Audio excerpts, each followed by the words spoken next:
ദേശാഭിമാനി മുഖപ്രസംഗം 2025 ജൂൺ 5. കോൺഗ്രസ് അപമാനിച്ചത് പാവപ്പെട്ടവരെ. പെൻഷൻ വാങ്ങുന്ന പാവപ്പെട്ടവരുടെ ആത്മാഭിമാനത്തിനേറ്റ ഏറ്റവും വലിയ മുറിവാണ് സാമൂഹ്യക്ഷേമ പെൻഷൻ കൈക്കൂലിപ്പണമാണെന്ന കോൺഗ്രസ് നേതാക്കളുടെ പ്രസ്താവന. പെൻഷൻ പദ്ധതിയോടുള്ള UDFന്റെ പൊതു സമീപനമാണ് പുറത്തുവന്നത്. തെരഞ്ഞെടുപ്പ് കാലത്ത് മാത്രമാണോ പെൻഷൻ വിതരണം ചെയ്യുന്നതെന്ന് മനസ്സിലാക്കാനുള്ള സാമാന്യ ബോധം പോലും കോൺഗ്രസ് നേതാക്കൾക്ക് നഷ്ടപ്പെട്ടിരിക്കുകയാണ്. ക്ഷേമ പെൻഷൻ കൈക്കൂലിയാണെന്ന KC വേണുഗോപാലിന്റെ പ്രസ്താവന എന്നും കൈക്കൂലി മാത്രം വാങ്ങി ശീലമുള്ളതുകൊണ്ട് പറയുന്നതാണ്. രണ്ടാം UPA സർക്കാരിൻ്റെ കാലത്തും 2011-16 UDF ഭരണകാലത്തും സോളാർ ഉൾപ്പെടെയുള്ള പദ്ധതികളിൽ അഴിമതി നടത്തിയും സ്ത്രീകളെ ലൈംഗികമായി ചൂഷണം ചെയ്തും പാരമ്പര്യമുള്ള നേതാക്കൾ ഇതിലപ്പുറവും പറയും. സമൂഹത്തിലെ പിന്നണിയിൽ നിൽക്കുന്ന 62 ലക്ഷം പേർക്ക് 1600 രൂപ വീതം പ്രതിമാസം LDF സർക്കാർ പെൻഷൻ നൽകുന്നുണ്ട്. കേന്ദ്ര സർക്കാർ സാമ്പത്തികമായി ഉപരോധ സമാന അവസ്ഥ സൃഷ്ടിച്ചതിനെ തുടർന്നുണ്ടായ പ്രതിസന്ധി ഘട്ടത്തിൽ ചില മാസങ്ങളിലെ പെൻഷൻ കുടിശ്ശികയായിരുന്നു. എന്നാൽ കുടിശ്ശിക ഒരു വർഷത്തിനകം കൊടുത്തു തീർക്കുമെന്ന് കഴിഞ്ഞ ജൂലൈയിൽ മുഖ്യമന്ത്രി നിയമസഭയിൽ പ്രഖ്യാപിച്ചു. ഇതിനുശേഷം ഒരു മാസത്തെ കുടിശ്ശിക ഒഴികെ ബാക്കിയെല്ലാം കൊടുത്തു തീർത്തു. ഒരു മാസത്തെ കുടിശ്ശിക സഹിതം 3200 രൂപയാണ് അടുത്തിടെ വീടുകളിലെത്തിയത്. തെരഞ്ഞെടുപ്പ് ലക്ഷ്യമിട്ടല്ല പെൻഷൻ നൽകുന്നത്. പെൻഷൻ എന്നത് പാവപ്പെട്ടവരുടെ അവകാശമാണ്. അത് നൽകുക എന്നത് ജനങ്ങളോട് ഉത്തരവാദിത്തമുള്ള ഒരു സർക്കാരിന്റെ കടമയാണ്. ആ കടമ നിർവഹിക്കുകയാണ് LDF സർക്കാർ ചെയ്യുന്നത്.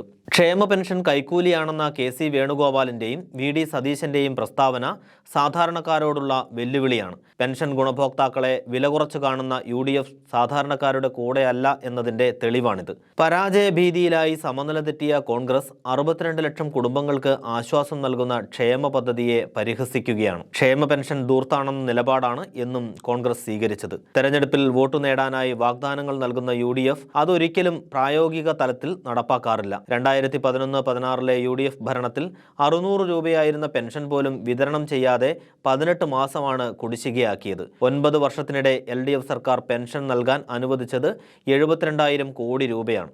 നിലമ്പൂർ ഉപതെരഞ്ഞെടുപ്പ് പ്രഖ്യാപിക്കുന്നതിന് മുമ്പ് തന്നെ കുടിശ്ശികയടക്കം 2 മാസത്തെ പെൻഷൻ വിതരണത്തിനുള്ള പണം അനുവദിച്ചിരുന്നു. ക്ഷേമ പെൻഷൻ, ലൈഫ് പദ്ധതി, ആരോഗ്യ, വിദ്യാഭ്യാസ, ഗതാഗത, വ്യവസായ, തൊഴിൽ, കാർഷിക മേഖലകളിൽ ഉൾപ്പെടെ സർക്കാർ നടപ്പാക്കുന്ന വികസന പ്രവർത്തനങ്ങൾ വിലയിരുത്തുന്നത് ഗുണകരമാകുമെന്ന നിലപാടാണ് LDFനുള്ളത്. സംസ്ഥാനങ്ങളെ കൈപിടിച്ചുയർത്താൻ ബാധ്യതപ്പെട്ട കേന്ദ്രം ഫെഡറൽ സംവിധാനങ്ങളെ ആകെ കാറ്റിൽ പറത്തി കേരളത്തോട് പ്രതികാര ബുദ്ധിയോടെ പെരുമാറുമ്പോൾ 3.5 കോടി ജനങ്ങളുടെ സുരക്ഷിത ജീവിതവും സാമൂഹ്യ നീതിയും ഉറപ്പുവരുത്താൻ സംസ്ഥാന സർക്കാർ ശ്രമിച്ചു. എന്നാൽ എല്ലാ അർത്ഥത്തിലും കേരളത്തെ ദുർബലമാക്കാനുള്ള നീക്കങ്ങളാണ് UDF നടത്തിയത്. സംസ്ഥാനത്തെ ജനങ്ങളുടെ സർവ്വതോന്മുഖമായ പുരോഗതിക്കായി LDF സർക്കാർ നടപ്പാക്കിയ 4 മിഷനുകൾ UDF അധികാരത്തിൽ വന്നാൽ നിർത്തലാക്കുമെന്ന് അന്ന് പ്രഖ്യാപിച്ചിരുന്നു.